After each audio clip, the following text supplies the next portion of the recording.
I ordered a new Raspberry Pi 4 from Maker Lab Electronics. Let's see how a new Raspberry Pi 4 looks like.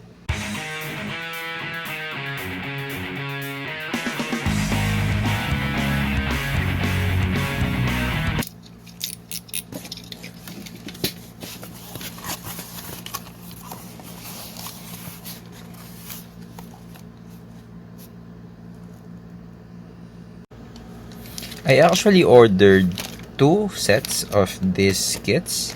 These three boxes are from the Raspberry Pi official store, and this one is just from the Maker Lab. So they consolidate these kits, a HDMI cable, the heatsink, and then an SD card there. So let's see what's inside in these boxes. Let's go first with this standard case.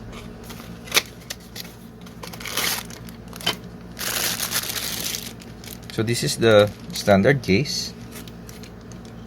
It looks neat and cool. Now for the USB-C power supply. So as you see, this is the Raspberry Pi official power supply. USB-C and then the logo.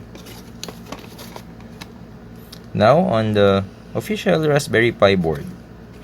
So as you see, there's a label here, open here. So let's open it from this side. Okay. Good. There you go. This is the Raspberry Pi 4. As you see, there is no anti-static bag, just the box itself. And then let's have a look.